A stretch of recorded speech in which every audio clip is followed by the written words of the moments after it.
Good day, my dear friends. Guten Abend and bonjour, mon ami, mes amis. Today I would like to tell you something about computer. What is computer? When it was started? When was it started? I'll give you answer. And what's the level of computer these days? Actually, I was a student of computer in 1991. First of all, I would like to tell you about myself. Well, my name is Pathak. I am a person with strong interpersonal skills and have the ability to get along well with the people. I enjoy challenges and looking for creative solutions to the problems. As for my qualification concerned, I did my post graduation from Delhi University and graduation from Magad University. As per experience, I have more than 25 years experience in teaching. And currently I have been working with IMT University, Meerut. Here I have been working as an assistant professor and teaching English, French and German language. Besides this, I have been teaching Japanese and Chinese Mandarin online to the students. Yes, of course, my topic was computer. Actually, I was a student of NIT Patna in 1991. That time, I had studied MS-DOS, Microsoft Disk Operating System, and that time MS-DOS, WordStar was there, and a VP Planner. Just like today, we are using MS Excel. That time, it was NIT was having its own. That was VP Planner. That secondary name of MS Excel. And Windows 3.1 was there. MS-DOS was there, Windows 3.1. So I studied over there. I learned Unix, MS-DOS was there, Unix was there. Later on, Linux was also there. And the very, very important, that was COBOL, Common Business Oriented Language. That language was very important and very tough also. And after that, I started working. After 1 year, I continued my study. And after that, I started working with the Megabyte Computer Center, Muzaffarpur. After working over there 6 months, I came in Delhi. I started working with the IIC Computer Institute, Saraswati Vihar. That time I was teaching C language over there. C language, after that C++, I also started teaching over there. And Unix I was teaching over there. Okay. And Tally I used to teach that time Tally 3.1, that was version. After that, I worked with the DICS Computer Center. And after that, Oxford Institute, I started working with. That was Oxford Institute is, that time it was in Southex. Still it is there, Southex also. It has so many branches. It is flourishing very well. Then I joined Mangalway Institute of Management Technology. Over there, I became an assistant professor and I started teaching English communication over there. That time, a Along with English, I was teaching computer course. Now I'm telling something about computer. Actually, computer is, what is computer? Somebody asked you. Then you could say computer is an electronic device and data processing machine, right? Why do we say electronic device? Because mechanically we don't use. We use with the help of electron because it works with the help of electronics, or you can say electricity. It's electronic device and data processing machine to process the data. So computer is an electronic device and data processing machine. Within a fraction of seconds, it can calculate millions and billions of data. Right? Now, I would like to tell you, I would like to take you to the history of the computers.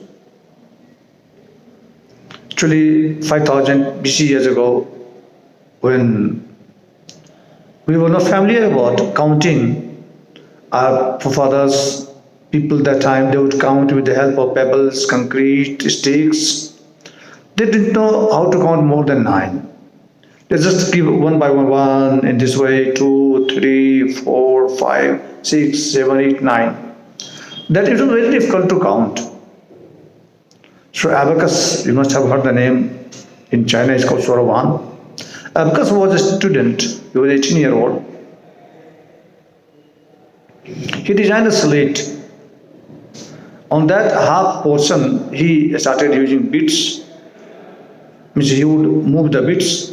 By moving the bits, he was able to calculate addition and subtraction. And half portion was slate to write something. Also, these days, also you could find out in the hands of school-going students in the villages, especially. After that, Hermann Hollerith came. Blaise Pascal came. Actually, you must have heard about that. So you might be asked question, who is the father of modern digital computer? Charles Babbage, right?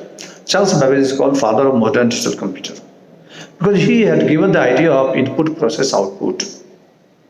Whatever we give to the computer with the help of mouse or keyboard is called input.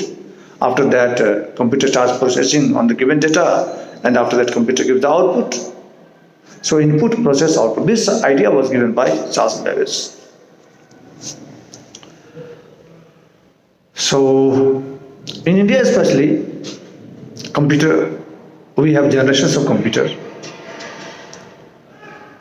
Just like when we talk about generations, first generation, second generation, third generation, fourth generation, fifth generation. So actually in India, generation started in 1943. You know very well, 10 years is called one decade and 100 years is called one century. It is believed that within 10 years, most of the technologies get changed.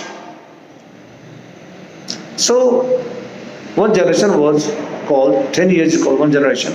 So, 1943 to 1953, that was the first generation. The computer that was used in India, its shape and size was very huge, like a room, my dear friend, room, right, bigger room. And at present, these days we are using processors, right? So, at the place of processor, we were using vacuum tubes that time. Due to vacuum tube, the computer shape and size used to be very huge.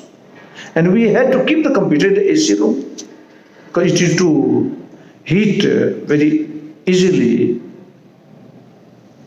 and very less amount of time. And the language we were using, that was machine language, my dear friend. You know, machine language, computers only understands machine language. Why? Why does computer understand only machine language? Because machine language is made up of 0 and 1.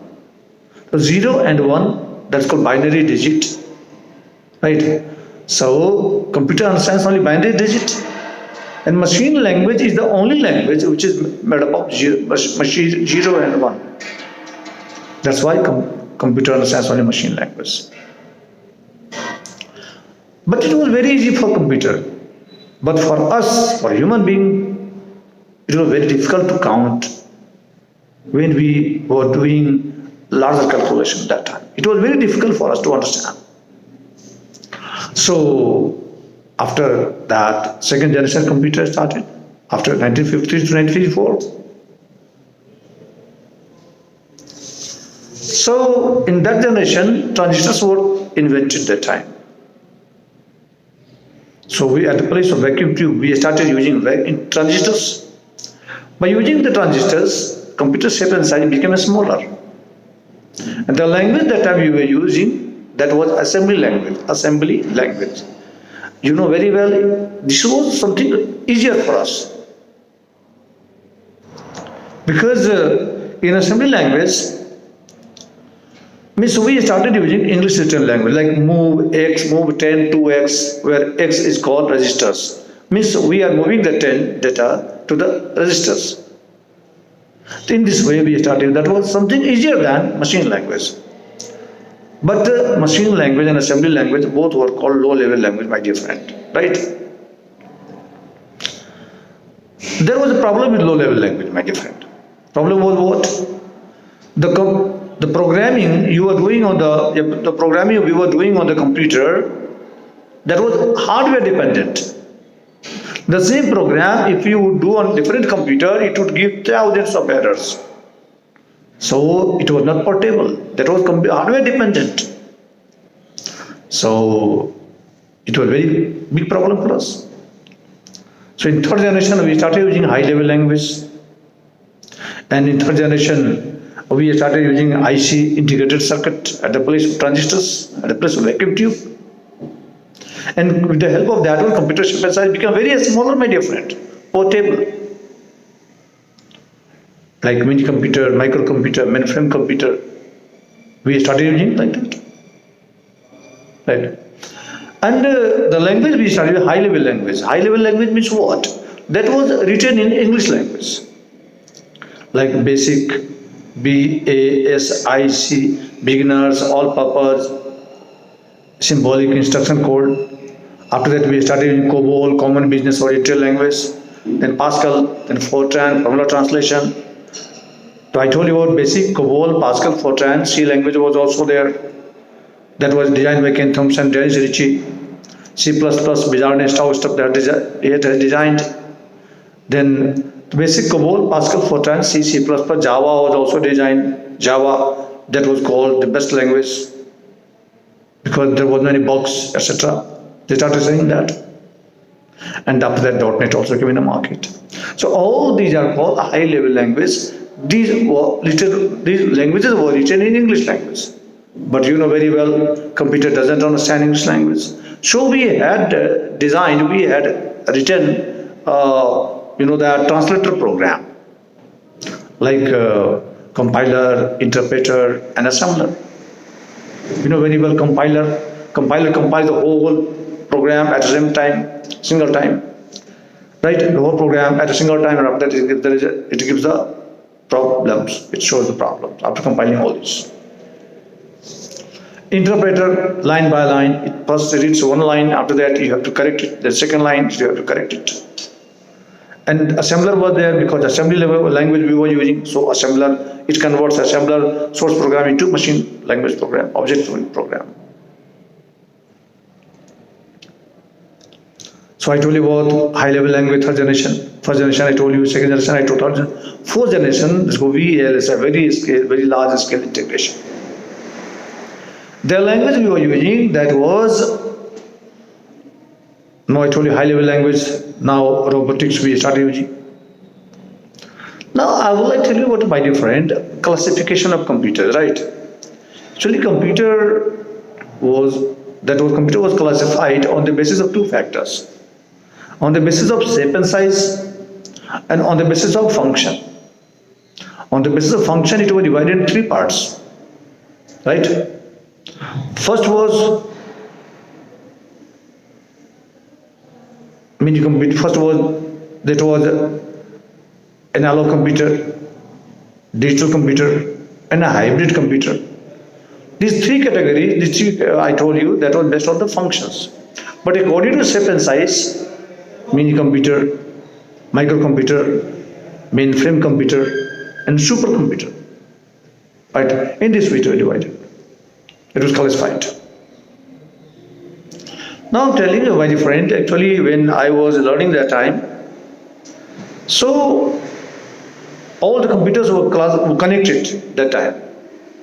with the help of single cable wire. So that was LAN, MAN and WAN.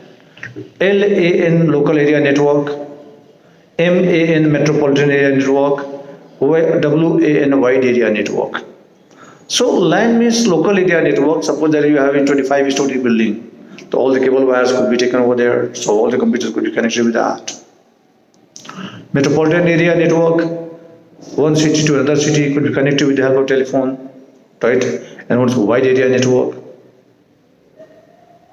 So one computer from one continent to another continent, one country to another country, that could be connected with the help of satellites.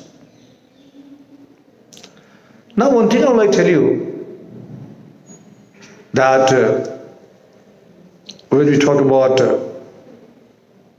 networking, as I told you all these things, at that time we were using hub, also we were using hub, right?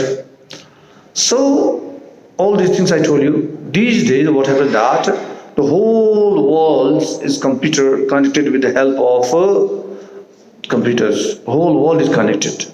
Within a fraction of seconds, we can talk with the people who is sitting in America, Japan, anywhere in the world. We can talk to the people.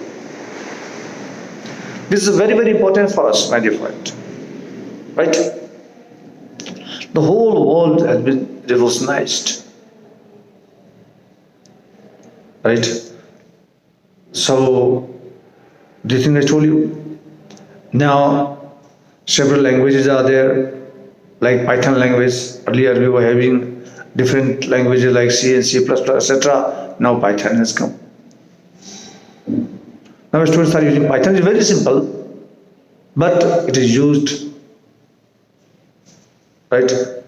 So later on I will tell you in next episode. Thank you very much. See you. Bye.